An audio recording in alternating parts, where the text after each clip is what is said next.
I welcome all of you and our guest this morning, Patricia Park, on behalf of the Graham and Mary Jane Smith family, whose generosity created the Writers Series 9 years ago.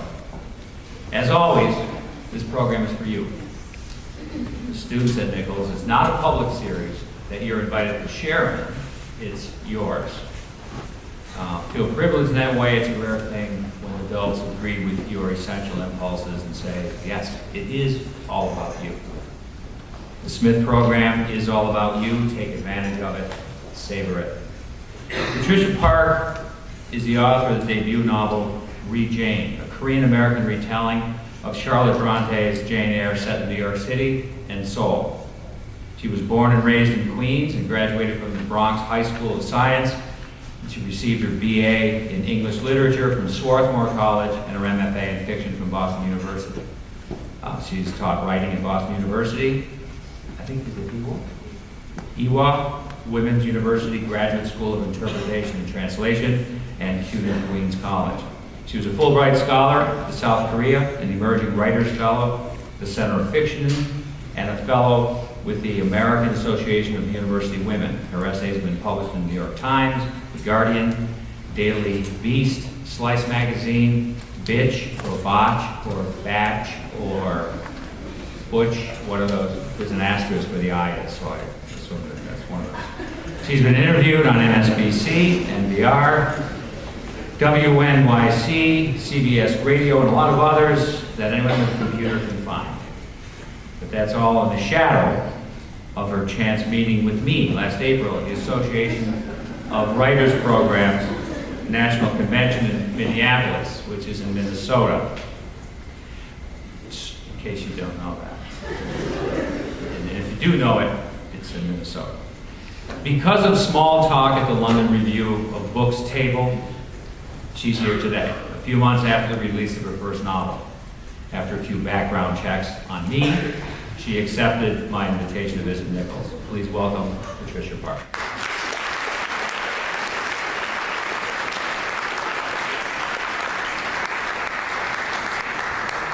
Hi everybody, good morning. I'm so thrilled to be here at Nichols. I'm from Queens, New York, and I wrote a novel, very coincidentally, called Read Jane, about a girl from Queens, New York. And I'm just curious, by a show of hands, how many of you guys have been to New York City before?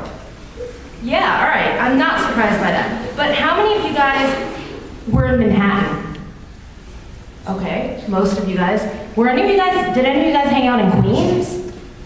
All right, a couple of pioneers there, yeah. I mean, because most of the time when you come to New York, you go to Times Square, you go to Empire State Building, and Queens, basically you land there from JFK or LaGuardia, and then you hightail it to the city.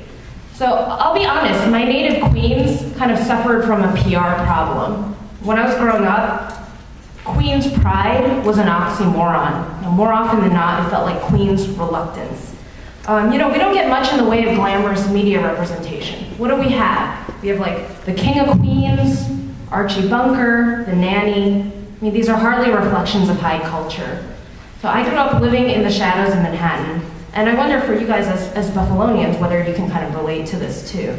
By a show of hands, I'm wondering how many of you guys have read The Great Gatsby? Yes, it's like required dead white man canon reading. So I'll spare you guys a plot summary, but remember all those scenes where Nick and Daisy and the whole gang, they're driving from Long Island to Manhattan, and they pass through this kind of industrial wasteland. You've got Wilson's gas station and the TJ Eckelberg sign. Do you guys remember that? Yeah, so that's where I'm from. That's Queens. So my literary legacy is what Fitzgerald calls the Valley of Ashes. And just as being from Queens wasn't cool, being Asian American wasn't that cool either. When I was growing up, no one could point Korea on the map, on the literal map that's pulled down. And this was long before the days of K-pop and Gangnam Style. I was born and raised in America, but I would always get this question, where are you from? And I'd answer Flushing, Queens, New York, America. And invariably the follow-up is like, no, where are you really from? So, these kinds of questions always make you wonder, whether you really belong here. And I didn't realize I was American until I was 17, despite having a blue passport. So I went to high school in the Bronx.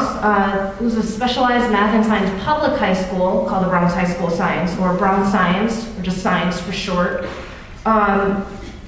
And, you know, I went there even though I knew that I always wanted to do something in literature. I thought, oh, you know, I'd major in, you know, when I go off to college, I'd major in English. But maybe, you know, I kind of fostered some false hope that, oh, I could be both literary and mathy, like a poet/physicist or something like that.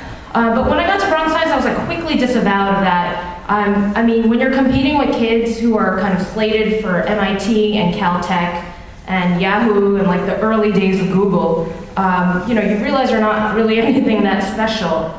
So those kids, you know, they took all the AP Bio, AP Genetics, AP Physics, you know, BC Calc, because Calculus AB wasn't, you know, good enough. And I just, you know, I felt I couldn't compete. So I still note the irony that I graduated from Bronx Science without having taken a single AP in math or science. So I applied early to Swarthmore College. I kind of wanted the antithesis of Bronx Science, like a big public high school. It was very kind of impersonal. You didn't have these small classes. And maybe it was kind of an overcorrection. I wanted to run the other way to a small liberal arts college where you have classes at your professor's house and you call them by their first name. It was like, you know, kind of my idea of an idyllic kind of rural setting from, you know, backdrop of the city. And, you know, I did get in, and, you know, when I went to Swarthmore, I felt it was like I'd arrived in a foreign country. You know, I didn't grow up speaking academic-ese. I don't even know if that's what you call it, like academic-ese, it's probably some other word. But, you know, when people would talk about modernism, you know, I just thought they were referring to something not old. In a seminar once, I was accused of having a very essentialist reading of something, and I was too ignorant to realize I'd been insulted. Because in my case, you know, immigrant households, you know, we don't talk about the Chronicle of Higher Education or the New York Review books or Foucault or Derrida. You know, ours was the language of like construction, building codes, and bottom lines. You know, language for me was to convey meaning in the quickest and most efficient way possible. And I'll also blame, you know, my Queens roots and Bronx Science that really taught me that efficiency and practicality were king. You know, meanwhile, my professors at SWAT would take like 5 paragraphs to say something that my immigrant parents can render in one broken English sentence. So again, language was very odd, and I kind of had another culture shock. First, when I went to Bronx Science, and then when I went on to Swarthmore. So I had to step up my game. You know, I had to learn this new language. And in the interim, it did produce a lot of this kind of cognitive dissonance as I was trying to sort out which camp I belonged to. You know, blue-collar Queens, academic America. And it's only at a point now where I'm kind of 15 years out of college that I can step away and write. And in my book, I actually satirize academia from a very comfortable distance. So these two sets of training, you know, my kind of practical, efficient Bronx Science brain, I like to call it, and my thoughtful/inefficient Swarthmore brain are what inform my writing. And more often than not, they clash. You know, I keep trying to think that there's some kind of a shortcut or a strategy where you can, you know, you can apply like a minimax strategy, like in economics, where you put the least amount of work for the most amount of yield. You kind of find that sweet spot on the curve. But with writing, you can't do that. You just kind of have to go down all those roads and try them out, take a lot of practice swings, have a lot of failure, only to realize, oh, this is what I'm actually writing about. So what I learned along the way is that, you know, wherever you go, you might not feel like you belong. You know, I didn't feel like I belonged in my own native city, as it were, country, at Bronx Science, at Swarthmore. And there was always something I felt that was marking me as different. For me, life felt, and actually still sometimes feels like I'm on the outside kind of peering in. But what I've also come to realize is that outsider POV is gold for writing. It means you're not kind of plugged into the matrix or drinking the Kool-Aid or insert your favorite kind of analogy for not belonging. You're able to observe and critique a society or an institution or whatever from from a comfortable distance that makes you able to see it from all angles and not just from a myopic perspective where you're on the inside and you can't even make the trees for the forest for the trees. So, you know, I urge you guys to kind of take what you're from, and in my case it's, you know, whether it's from your scrappy, humble, outside, or whatever beginnings, and find a way to kind of make it your own. I mean, you know, you're talking to a girl who took a venerated Victorian classic like Jane Eyre and then put her own kind of blue-collar, Queen's Korean American spin on it. So I want to wish you all the best in your respective journeys at Nichols and beyond. Thank you.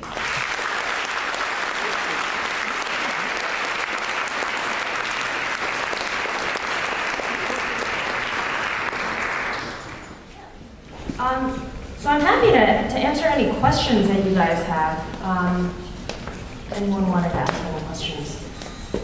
What I forgot to mention about when I went to Bronx Science is that for like in New York City, a lot of kids just kind of, they come from all over the city, all over the 5 boroughs to go to these specialized high schools. So for me, my commute to high school was 4 hours round trip. So I take like the bus in Flushing to the subway, to the 7, to the N, to the 4 train. And you know, that was just part of your rite of passage. Like you'd learn to do your homework on your lap.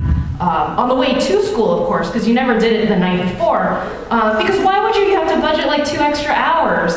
And then on the way home, instead of doing the homework, you know, my homework on the way home, I'd read like Kurt Vonnegut paperbacks and William Carlos Williams poems and just ignore my homework for a while.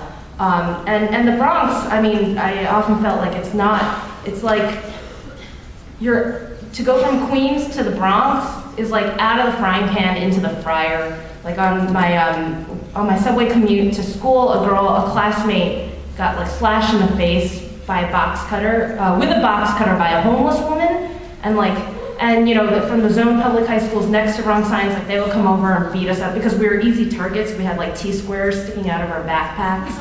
So but still, the Bronx was where, you know, rap was born, so it was still cooler than Queens, despite all of that. So I think when you guys are thinking about, oh my God, 8 a.m., I have to get to school, like think about my 4-hour commute and you know, this is like nothing, your commutes are you know, like nothing compared to that. Yeah, so any questions about, or the college application process? And then I wouldn't be able to help. Yep, over there. So Jane Eyre has been redone a few different times by different authors. Why did you decide to do it again? Or yeah, I mean, for me, what I connected with was Jane Eyre is this character who self-identifies as poor, obscure, plain, and little. And that was just such an empowering message for me because she was such a departure from these kind of beautiful Disney heroines that we were weaned on. And I felt, I've read some of these other retellings. I only came upon them once. I told the whole world, oh, I'm writing a Jane Eyre retelling. And they're like, oh, that's been done. Have you read these others? But I think each person kind of has a very special relationship with Jane Eyre. You know, like Jean Reese's Wide Sargasso Sea is a retelling told from the point of view of Bertha Mason, the quote-unquote mad woman in the attic. You know, that's set in the West Indies, and you know, that's her particular take. She had an agenda she wanted to write, and for me, I wanted to take this character that I love, but set her in the world that I knew, and I felt like those stories weren't being told. So that's why I decided to kind of do my own, to do Re-Jane, I guess, yeah. Okay. Why did you drive or take a bus for 2 hours to a math and science school if you wanted to write? That's like one of those duh questions, right, that you ask yourself many years later. It was bus to subways. In New York, that's just what you did. My zone high school was perfectly fine. Actually, I didn't get into my zone high school for whatever reason, because my grade, so you were expected to stay there through the 9th grade, and then I would matriculate to my zone high school. But if you try to apply to your zone high school, it's like a lottery or something. But everyone I knew in New York, that's what you did. I missed the cutoff to Stuyvesant, which would have meant my commute was only like an hour and 15 each way. So it would have saved a lot of time hinging on 11 points that I missed the cutoff. But yeah, so I knew kids. Actually, I read a New York Post article about a kid who traveled 5 hours to Bronx Science. So my 4-hour commute seems like nothing compared to that. Yeah, and it was great because even though you wanted to major, like for me, I wanted to major in English, it was still known as a great school and one worth traveling to, apparently.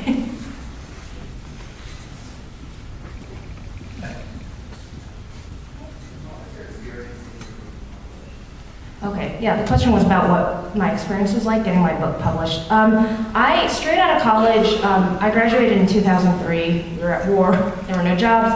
And I took on an internship first with Columbia University Press, where they basically, you have to like compete to work for free. And that was just the nature of the economy. I think it probably still is, but certainly when I graduated. So I interned there, and then a job opened up for an assistant. I took that job, and then I eventually came to work for Random House, and I was a publicist there. So what my job there was you book author tours, you line up all the publicity for your authors. So one of my authors was Ken Jennings. You might have seen him on these IBM, Watson versus Ken Jennings ads, and he's the longest standing Jeopardy champ. So part of my job at Random House was booking a 20-city author tour, calling up the Colbert Report, which is now RIP, and getting him on the show, hanging out in the green room, doing stuff like that, trying to get the New York Times to write a piece for him. So I worked in publishing for a number of years. I had contacts in the publishing industry, but mainly what I learned was what not to do. Like what not to do to be a pain, or to do things the wrong way, to be a nag. You learn how to write good email subject headings so they don't get ignored or lost in the shuffle. Maybe that's the high school equivalent of writing a good thesis statement. I don't know. I left publishing to go to graduate school and to work on my writing. Jumped around from fellowships, and by the time I was ready to publish, I waited so long because the novel took me almost a decade to write. When I left Random House, I told all my colleagues, I'll be back in a year with my book proposal. And then year 2 went by, 3, 4, 5, 6. And I think because I took a lot of time to write it to make sure, you weren't kind of being the author who cried wolf and said, this is the best thing ever. And they read it and they're like, this is terrible. What have you been doing with yourself for years? I really took my time to kind of avoid that situation from happening. And from that point on, I asked around, does anyone know good agents? Queried some online, and I ended up signing with agents who they represent other novelists that I'd studied with in graduate school and elsewhere. So actually, my publishing contacts didn't end up helping in the end. After that point, your agent kind of takes over. They work on edits with you some more, and you're like, I am already on my 11th draft. Why do I need to rewrite this again? And then they reach out to publishing houses.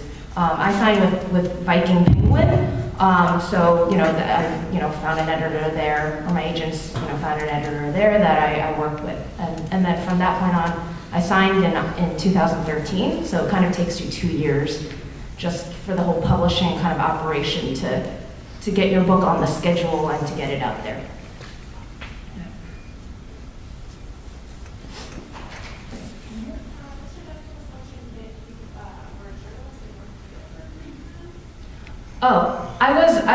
I was in North Korea, and I am a journalist, but both didn't happen at the same time. I was on my Fulbright to Korea, and I learned of this kind of foreign tour agency based in Beijing that sponsored tours to North Korea.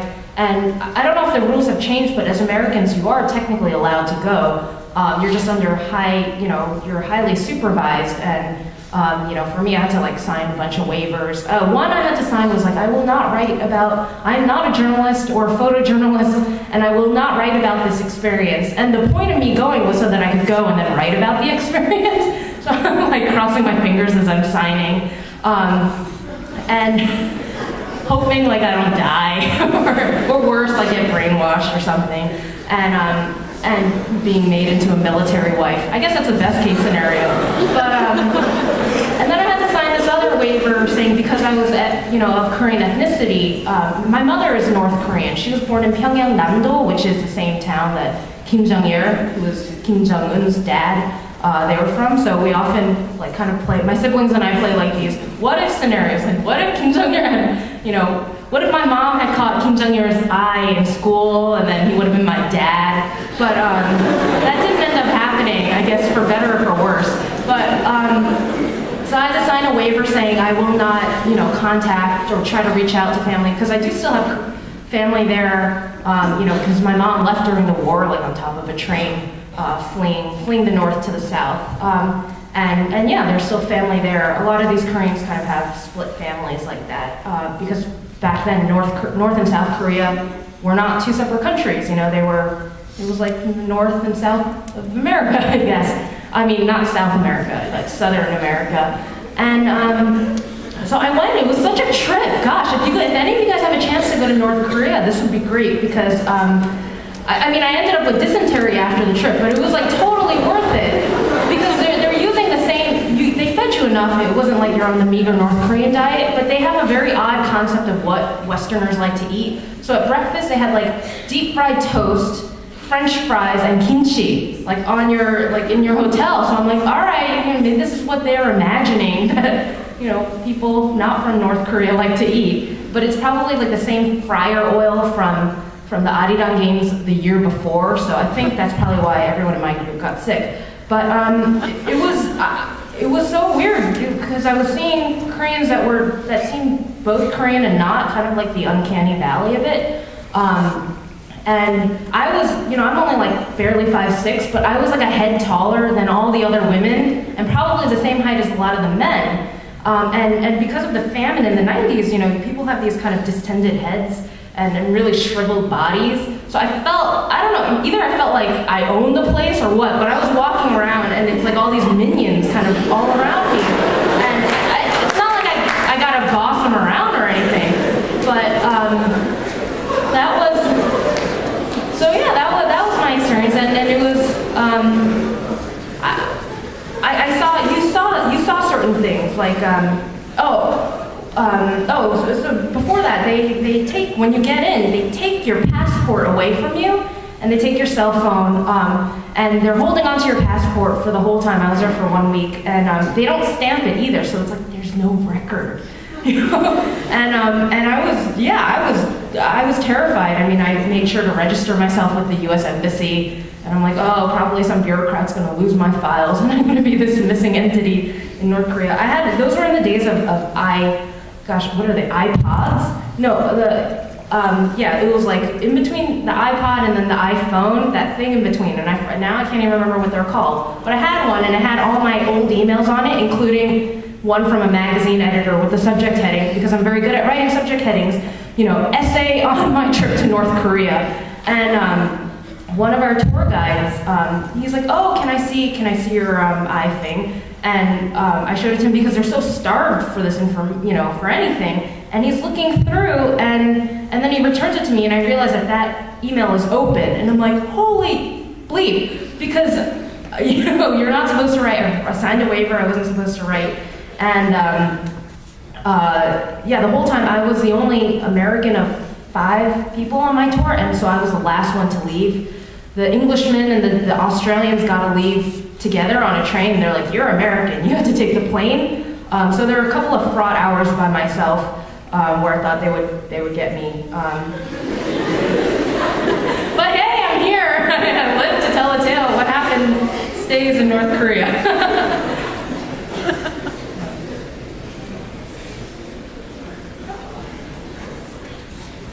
Anyone, how many of you guys are seniors? Is it this section right here? Okay. Let's see, is anyone done with when are early applications due? Anyone applying early decision? 1 week, all right, good luck guys. Anyone applying to small liberal arts colleges? Okay, cool, what? Can you guys shout them out? Oh, you're not allowed to tell, right? Is it because of competition? If you tell someone where you're applying, they're like, I'm gonna apply there too. No? Okay. Maybe you guys are more benevolent than most science kids.